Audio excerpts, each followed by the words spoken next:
तो कथनी और करनी, क्या दोनों में फर्क है झारखंड की सरकार की? ये कुछ आंकड़े हैं, कुछ तथ्य हैं, कुछ नाम हैं जो वायरल हो रहे हैं सोशल मीडिया पर। दावा यह कि स्थानीय लोगों को तरजीह देने का दावा करने वाली सोरेन सरकार ने काम विपरीत कर दिया, यानी स्थानीय लोगों के लिए नौकरी में तरजीह। मगर कहानी कुछ और है। सोशल मीडिया पर वायरल हो रही है लिस्ट तो कुछ और बयां कर रही है। बाकायदा श्रम विभाग की ओर से सितंबर 2021 में राज्य सरकार निजी क्षेत्रों में 75% स्थानीयों को नौकरी देने के लिए कानून लेकर आई। दावा था कि सरकार कानून लेकर आई है तो स्थिति सुधरेगी। 2023 में सरकार ने राज्य भर में 1500 से भी ज्यादा निजी कंपनियों को, प्रतिष्ठानों को नोटिस भेजा और स्थानीयों को नौकरी देने की बात कही। लेकिन क्या उन नियमों का पालन नहीं किया जा रहा? कहा कि भाई आप नियमों का पालन करेंगे, लेकिन जब बात खुद की आती है, यानी कि सरकार को जब नौकरी देनी होती है, तब ना खाता होता है ना बही होता है, ना खाता ना बही, जो सरकार ने कहा वही सही। नियोजन नीति की बात, अब यह वाकया, यह सिलसिला और यह क्यों सवाल झारखंड की सरकार पर खड़े हो रहे हैं, उसके पीछे वजह यह है कि जूनियर इंजीनियर की नियुक्ति के मामले में नारा दिया गया लोकल फर्स्ट, मगर सरकार भूल गई। निजी कंपनियों पर दबाव तो बनाया गया, लेकिन जब नियम कायदे कानून खुद पर अमल करने की बात आई तो पता चला कि गंगा उल्टी बह रही है।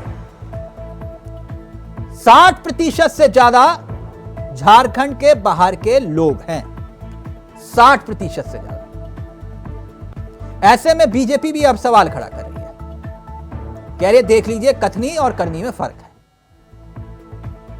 पहले यह रिपोर्ट देखिए, मामले को समझिए और फिर सीधा रुख करेंगे अपने मेहमानों की तरफ और समझेंगे कि आखिरकार इस लिस्ट में सच्चाई कितनी है, क्या कहती है ये लिस्ट।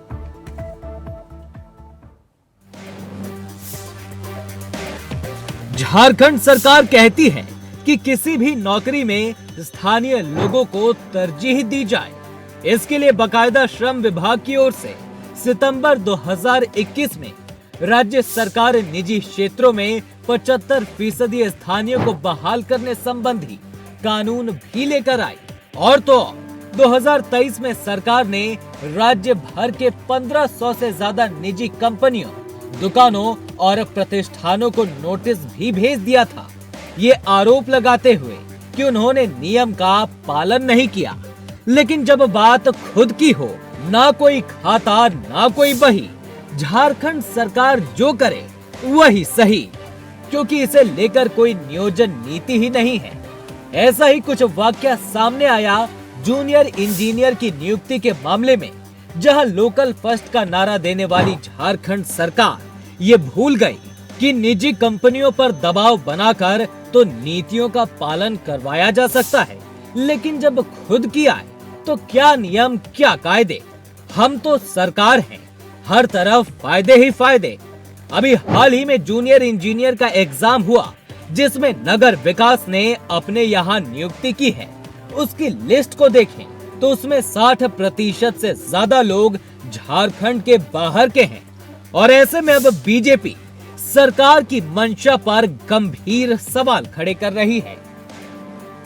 देखिए, मुहावरे की तरह ही हेमंत सोरेन पार्ट 2 सरकार के हाथी के दो दांत हैं, एक दिखाने को और एक खाने वाले। जो दिखाने वाला उससे ही 1932 और स्थानीय आदिवासी मूलवासियों की वकालत करते हैं, लेकिन जो खाने वाला दांत है उसमें जब इनको नियुक्ति देने का मौका आता है तो ये इसमें बाहरियों को भर देते हैं।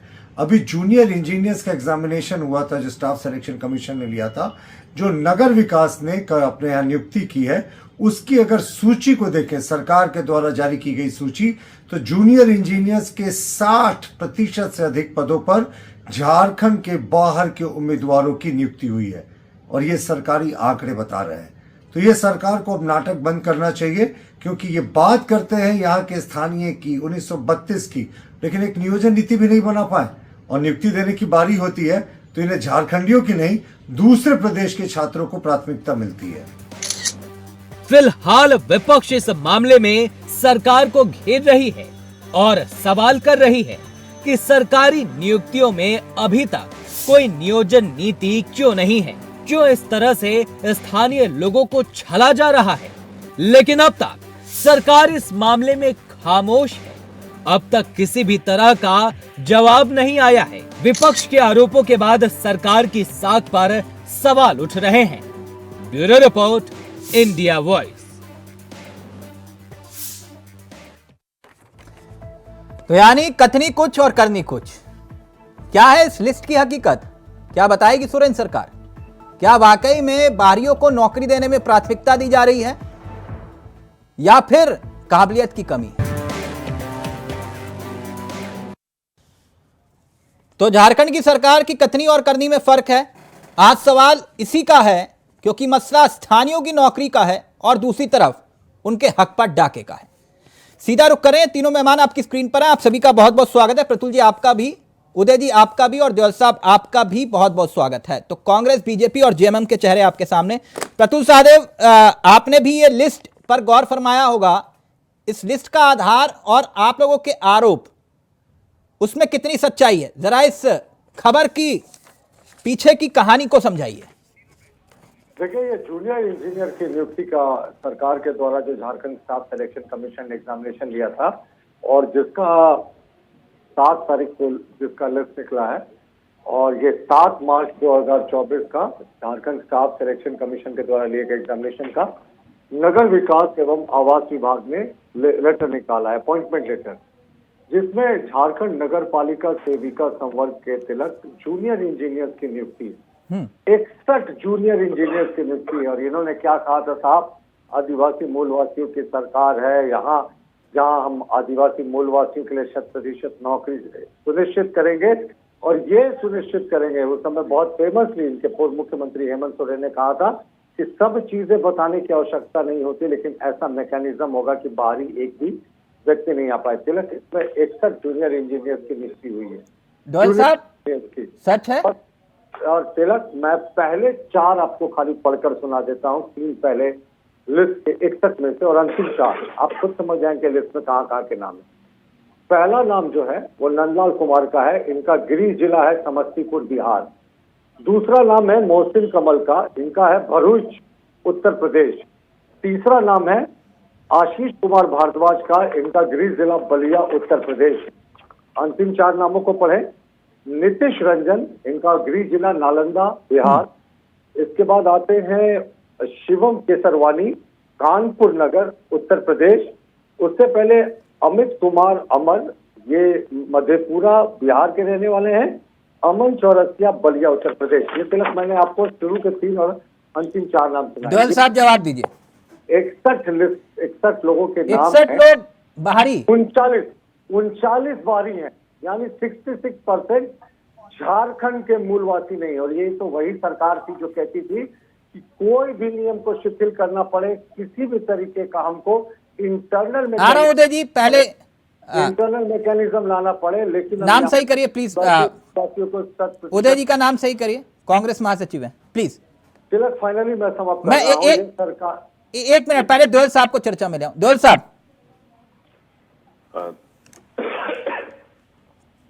कथनी और करनी में फर्क दिखा रही है ये लिस्ट? तो नहीं, कहीं कथनी और करनी में कोई फर्क नहीं है। जैसे हमारे मित्र ने पढ़ के पहले बता ही दिया स्टार्टिंग में कि कब की बहाली थी, कब एग्जाम हुए थे। और मुझे लगता है कि कहीं ना कहीं सिलेक्टिव चीजों की डिक्लेयर करना, बाकी चीजों को छुपा जाना ज्यादा डेंजरस है। मेरे हाथ में भी ये देखिए, पता नहीं क्लियर आएगा कि नहीं कैमरे पे, नहीं बताइए ये सर। पूरा ही झारखंड कर्मचारी आयोग चयन आयोग विज्ञापन नंबर 4/220।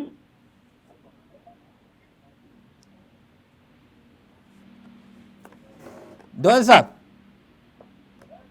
तिलक, इस लिस्ट की बात करें, इस विज्ञापन की बात करें जो जूनियर इंजीनियर्स की नियुक्ति का था, इसमें मैं आपके नेशनल चैनल पर पूरे जिम्मेवारी के साथ बोल रहा हूं कि 61 लोगों के नाम है, 39 झारखंड से बाहर के लोग हैं। अगर आप बोले तो मैं नाम सबके और जिला पढ़ के सुना दूं। नहीं मैं ठीक है, 1 मिनट उदय जी को ले आऊं। दोहल साहब का फोन डिस्कनेक्ट हो गया। उदय जी, ये लिस्ट तो कुछ बता रही है, कह रही है कि कथनी और करनी में महासचिव की स्पैरिंग सही करिए प्लीज। आप बोलते हैं तो मैं बीच में नहीं बोलता हूं, जब मैं बोलूंगा तो आप ध्यान से सुनिएगा। जी। 1932 का जो खतियान है, 1932 का जो स्थानीय खतियान नीति बिल जो विधानसभा से हम लोग ने एक बार नहीं दो बार राज्यपाल को सौंपा बिल पास करके, लेकिन आपके राज्यपाल ने दोनों बार बिल को वापस कर दिया। आपके राज्यपाल मतलब आप ये जो राज्यपाल जो यहाँ के राज्यपाल हैं झारखंड के, उन्होंने एक बार नहीं दो बार बिल वापस कर दिया। केंद्र में इनकी सरकार बैठी हुई है, मुख्यमंत्री तो उन्होंने 2 बार बिल वापस नहीं उदय जी, राज्यपाल वो प्रदेश के हैं ना, तो वो संवैधानिक पद पर बैठे हुए व्यक्ति हैं। आप ये कह रहे हैं कि भैया वो राज्यपाल, इनके राज्यपाल, लेकिन उन्होंने 2 बार बिल को वापस क्यों किया, ये उनसे जवाब क्यों नहीं ले रहे हैं कि जब झारखंड सरकार ने एक बार नहीं 2 बार बिल को भेजा गया पास करवा के 1932 के खतियान को, तो उनको इन्होंने पास क्यों नहीं किया? सर आज क्यों नहीं भरने दिया? ये केंद्र सरकार के खिलाफ क्यों नहीं बोलते हैं? आप अभी देख लीजिए सर, आप इस लिस्ट पर आइए ना, मैं लिस्ट की बात कर रहा हूँ, आप कह रहे हैं कि खतियान पर बात करिए। सरकार पिछड़ों के लिए हमारे चंपई सरकार जी ने 75% आरक्षण पास करा के बिल भेजा। और उदय जी, ये कौन सा आरक्षण दे रहे हैं आप? मैं ये पूछ रहा हूँ आपसे, ये लिस्ट के बारे में कुछ कहेंगे आप? हाँ, और सब आप ही के उत्तर में आ रहे हैं, आप ही के पास आ रहे हैं। और उन्होंने 75% आरक्षण को भी वापस कर दिया है, और वही 75% आरक्षण जो है पिछड़ों का बिहार में पास कर दिया गया है। उदय जी, इस लिस्ट के बारे में कुछ गौर करेंगे, कुछ फरमाएंगे इस लिस्ट के बारे में? ये 60% आंकड़ा बैठ रहा है। तिलक, वो लिस्ट तो आपके पास भी है, आप तो स्क्रीन पे दिखा रहे हैं, आप खुद देख ले कहाँ के लोग हैं। हमारी बात पर क्यों विश्वास करना? तिलक, आप तो उस लिस्ट को खुद दिखा रहे हैं। भाई धन्यवाद इंडिया वोट का। दोहल साहब आ गए। दोहल साहब, ये आप कुछ पढ़ रहे थे सर? हाँ, मैं पढ़ रहा था कि जो लिस्ट वाइज जो खाली एक सिलेक्टिव हमें एक लिस्ट उठा के नगर विकास आवास विभाग की जो इन्होंने 68 इंजीनियर्स की सामने रखी है, उसी का पार्ट जो है अनुसूचित जनजाति का, अनुसूचित जाति, अत्यंत पिछड़ा वर्ग। अब सबसे बड़ी विडंबना देखिए, आप क्या बोल रहे हैं कि अनरिजर्व कैटेगरी में रिजर्वेशन क्यों नहीं है? जूनियर, आपका क्वेश्चन तो मुझे यही लग रहा है। आपने तो लिस्ट सामने नहीं रखी, तो मैं तिलक जी से रिक्वेस्ट करूंगा कि प्लीज वो वाली लिस्ट भी सामने। अरे ये डिस्प्ले तो इसके बारे में बात करें ना, तो इधर उधर की बात करते हैं। प्रतुल जी, 1 मिनट, दोहल साहब को अपनी बात रखने दीजिए प्लीज, 1 मिनट। दोहल साहब, ये जूनियर इंजीनियर वाली लिस्ट, ये फिर ये क्या फर्जी है? मैं तो क्या बोल रहा हूँ फर्जी है, सेलेक्टिव लिस्ट है ना। आप 1265 ले आइए ना।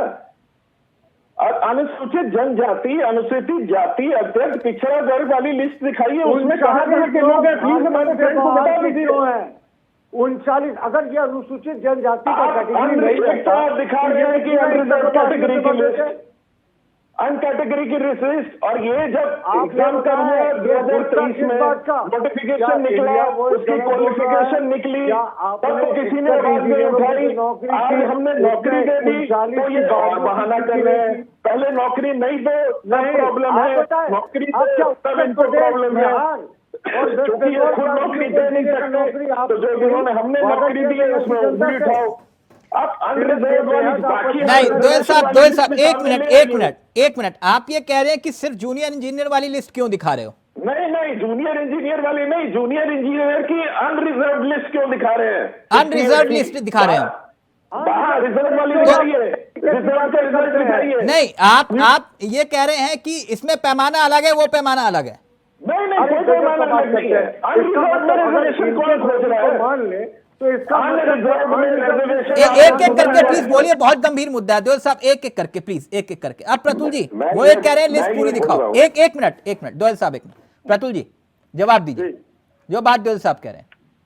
देखिए, ये कह रहे थे ना, ये तो कहते थे कि आदिवासी मूलवासियों की सरकार है। एक सेकंड के लिए मान भी ले कि देवल कह रहे हैं कि मैं अनरिजर्व लिस्ट दिखा रहा हूं, तो झारखंड के खतियानी मूलवासियों का क्या? आपके तो पूर्व मुख्यमंत्री हेमंत सोरेन कहते थे कि 100% यहाँ के स्थानीय लोगों को नियुक्ति मिलेगी। तो फिर आपने उत्तर प्रदेश, वेस्ट बंगाल और बिहार के लोगों को उठाकर कैसे भर दिया जूनियर इंजीनियर में? ठीक, जल्दी से फिर उदय जी आपके पास आ रहा हूँ। दोयल साहब दीजिए जवाब। नहीं, और मैं मुझे फाइनली समाप्त करके देखिए 1932 के जो खतियान की मैं बोलूं, और यहाँ पर यूपी और बिहार के जो कैंडिडेट का सिलेक्शन हुआ उनका पूरा अविलंब रोक लगना है हमारी सरकार के अगेंस्ट जाके, और वहाँ अपने राज्य में जाके बताए कि देखो तुम्हें कैसे हम नौकरी से निकलना है। ये ऑलरेडी डिसाइडेड था, एग्जाम 2023 में डिक्लेयर हुआ, क्वालिटी और कॉम्पिटिशन 2023 में हुआ, आज 2024 में रिजल्ट निकलने के जो तमाशा हो रहा है, मुझे लगता है ये पॉलिटिकल माइलेज लेने के अलावा कुछ नहीं। सर एक एक करके प्लीज अपनी बात रखिए, आप लोगों की बात नहीं पहुंच पाएगी, आप लोगों की बात जनता नहीं समझ पाएगी। दोयल साहब आप कहना क्या चाह रहे हैं? ये लिस्ट सच है या झूठ है? मैं कहना ये चाह रहा हूं कि हमारे मित्र प्लीज अनरिजर्व कैटेगरी छोड़ के रिजर्व कैटेगरी का रिजल्ट एक बार खाली स्क्रीन पर दे लो, मैं अपनी गलती स्वीकार। ठीक, जल्दी से प्रतुल जी, फिर उदय जी को वक्त दूंगा पूरा। देखिए, हेमंत सोरेन और इनकी सरकार कहती थी कि सिर्फ नौकरियों पर झारखंडियों का हक है, तो ये अनरिजर्व और रिजर्व कैटेगरी कहाँ आ गया? अनरिजर्व कैटेगरी में झारखंड के मूलवासी आते हैं। क्या इंडिया में 100% रिजर्वेशन हो सकता है? जुडिशियल फैमिली से आते हैं, प्लीज मुझे बता दीजिए इंडिया में 100% रिजर्वेशन कहाँ है? मैं नहीं डिबेट करूंगा। नहीं तो फिर दावा क्यों करते हो कि 100% रिजर्वेशन देंगे हम? क्यों अनरिजर्व कैटेगरी किस कैटेगरी में है उसके लिए नहीं, आप एक तरफ कह रहे हो कि नहीं हम 100% जो है रिजर्वेशन देंगे युवाओं को, और फिर आप कह रहे हो कि ये कहां पर किस राज्य में लिखा है। एक मिनट उदय जी, ये बार बार कथनी और करनी में फर्क क्यों दिखाई दे रहा है? सर हम लोग की कथनी और करने में कोई फर्क नहीं है, हम लोग जो बोलते हैं वही करते हैं, और हम लोग अगर कुछ आगे काम करने की भी करते हैं तो इनका काम है उसमें रुकावट डालना, उस चीज को पेश करना। आज आप देखिए, इनसे पूछा जाए कि जो हम लोग ने 1932 का खतियान हम लोग ने विधानसभा से पारित करा के स्थानीय लोगों के लिए भेजा, तो उनको इन्होंने राज्यपाल ने पास नहीं किया, एक बार नहीं दो बार हम लोग ने भेजा। खुद नहीं रखते 75% आरक्षण का भी अभी हमारे माननीय चंपई सोरेन ने पास करा के भेजा, उसको भी इन्होंने असंवैधानिक तरीके से करार कर दिया, और यही गवर्नर यहाँ पे असंवैधानिक बोल रहे हैं, वही 75% पिछड़ों का गवर्नर कर रहे हैं। उदय जी कुछ पूछा गया आपसे, वो कह रहे हैं कि आपके पास 1932 का खतियान है क्या? उसी में हम आपको जवाब दे रहे हैं सर, उसी में नहीं, आपके पास व्यक्तिगत रूप से है क्या 1932 का खतियान? बोलती है सबका साथ सबका विकास, और आज अगर हम लोग रोजगार दे रहे हैं तो उसमें भी लोग आपत्ति प्रकट कर रहे हैं। सर मैंने आपसे पूछा 1932 का खतियान है आपके पास? देखिए 1932 का हमारे विधानसभा से तो स्थानीय लोगों का। सर आपसे मैं पूछ रहा हूँ व्यक्तिगत रूप से, आप कह रहे हो ना 1932 खतियान आपके पास है? हमारे यहाँ पे पूर्वज रह चुके, हम लोग के पास है सर, है आपके पास? नहीं तिलक, क्यों तिलक मुझे 30 सेकंड देना, फिर के पास चले जाओ। एक तरफ सर आप ये कह रहे हो कि हम लोग मुझे 30 सेकंड देना, मैं इनको जवाब दूंगा। मुद्दा डाइवर्ट कर रहे हैं उदय जी आप। एक मिनट पर प्रतुल जी जल्दी से, फिर दोयल साहब आपके पास आ रहा हूँ। 1932 का खतियान के बारे में ये जो बार बार कहते हैं कि हमारी सरकार ने नहीं किया, इनको समझना चाहिए सरकारी संकल्प से, यानी मुख्यमंत्री के हस्ताक्षर से वो लागू हो सकता था। इसको जबरन इन्होंने विधानसभा का रूट लेकर बाहर भेजने की कोशिश की, कहा 9वीं अनुसूची में भेज रहे हैं, जुडिशियल स्क्रूटनी से बाहर, जबकि जस्टिस सब्रवाल की बेंच ने 2008 में फैसला दिया था कि 9वीं अनुसूची में भी डाली गई चीजों की जुडिशियल स्क्रूटनी हो सकती है। एक बार नहीं, दो बार भेजा गया। देखिए फिर भी दो बार भेजा गया। अरे गैर खतियानी है सारे हमारे पहले अभी पिछड़ों के लिए भी हमारे चंपई सोरेन जी ने माननीय मंत्री जी ने 75% आरक्षण का बिल पास करके भेजा, उनको भी इन्होंने असंवैधानिक तरीके से वापस कर दिया। इनको शांत करें। सर आप इस लिस्ट पर क्यों नहीं आ रहे उदय जी? आपकी सुई बार बार वहीं क्यों अटक रही है? मैं इस लिस्ट की बात कर रहा हूँ, आप कह रहे हो 1932 खतियान पर ही बात करो। यहाँ ये लिस्ट कुछ और कह रही है, आप कुछ और कह रहे हो। सिर्फ मुझे नहीं 10 तो हम सेकंड लोग देना, का सिर्फ एक चीज हम लोग कहना का जो चाहता हूं। 2400 कितने 2450 लोगों का जो स्वीकृति प्राप्त की गई है उसमें 1250 दोयल साहब आ रहा हूं आपके पास। प्रतुल जी पहले आप, फिर दोयल साहब आप, और अब सबका एक एक करके ऑडियो रहेगा। अब सबका ऑडियो नीचे रहेगा, पहले प्रतुल जी बोलेंगे, फिर दोयल साहब मैं आपके पास आऊंगा। आप कोई बीच में नहीं बोलेगा। प्रतुल जी पहले आप बोलेंगे। तिलक जी, सरकार ने कहा था 3 महीने के भीतर में हम पिछड़ों को आरक्षण देने के लिए जो सर्वे होता है, ट्रिपल टेस्ट होता है, वो कराएंगे। आज तक ट्रिपल टेस्ट शुरू नहीं हुआ। सरकार के विदाई की बेला आ गई। 4 साल 4 महीने हो गए सरकार के। दूसरी बात, 1932 का खतियान की बात है, तो जो सरकारी संकल्प से मुख्यमंत्री के आदेश से जारी हो सकता था, उसके लिए इन्होंने विधानसभा भेजकर, गवर्नर हाउस भेजकर लटकाने का प्रयास किया। तीसरी बात, हमने एक सिख समुदाय के लिए 1932 के खतियान में हमारे विधानसभा में विधायकों ने प्रावधान उठाया था कि जो लोग रिफ्यूजी हैं, जो लोग आजादी के बाद माइग्रेट करके आ गए हैं, वो उनके पास 1932 का खतियान नहीं है, तो उनके लिए भी व्यवस्था की जाए। लेकिन आश्चर्यजनक रूप से अरविंदर सिंह देवल एक सिख है, और जो हमारे दूसरे कांग्रेस के मित्र हैं, ये भी तो गैर खतियानी ही लग रहे हैं। तो दो गैर खतियानी लोग यहाँ बैठे हैं। हमने सिखों के लिए मांग की थी, जो रेफ्यूजीज है उनके लिए व्यवस्था की जाए, तो इस सरकार ने तो उनका भी हक नहीं दिया साहब। ये सरकार मूलवासी विरोधी है, ये सरकार सिख विरोधी है। एक मिनट, अब दोयल साहब बोलेंगे अपनी बात। दोयल साहब अपनी बात रखिए। ट्रिपल टेस्ट वाला मसला क्यों नहीं हुआ अब तक? देखिए, मैं आपको फिर तिलक जी फिर से बोल रहा हूं। मैंने अपने मित्र से कहा, आपसे भी रिक्वेस्ट की कि प्लीज पूरी लिस्ट दिखा दीजिए। आप लोग किसी ने कोई वो लिस्ट नहीं दिखाई। एक सर, रिजर्वेशन और अनरिजर्वेशन में क्या होता है मैं इतना जानना चाह रहा हूं सर आपसे कि रिजर्वेशन, और आपने जब 100% आरक्षण का जिक्र किया तो फिर अनरिजर्वेशन वाली लिस्ट का सर?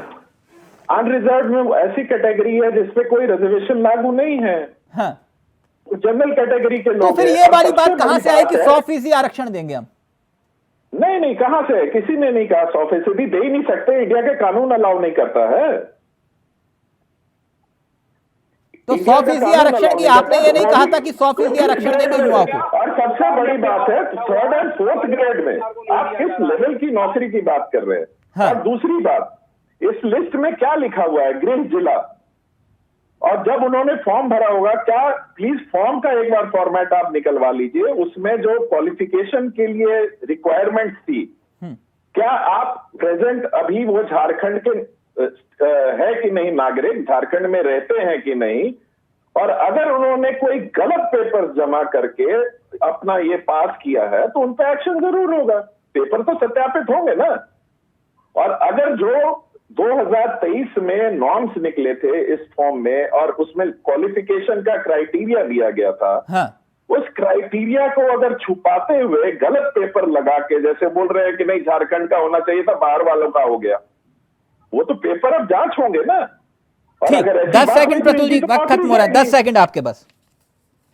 इनकी तो नौकरी जाएगी अगर गलत पेपर पे दिया है। प्रतुल जी जल्दी से 10 सेकंड है आपके पास, वक्त खत्म हो रहा है प्लीज। जो नॉर्म्स थे उसको पूरा करके अगर कोई आया है, पैतृक मतलब मेरे बाप दादा की जमीन हो सकती है, पर मैं पैदा हुआ हूं झारखंड में, मैं रहता हूं झारखंड में, तो मुझे नौकरी झारखंड में करने का हक नहीं है? यही नहीं, बिल्कुल हक है, लेकिन फिर ये मत बोलिए ना सर कि बाहर के अगर लोग हैं तो फिर उनको हम प्राथमिकता देंगे।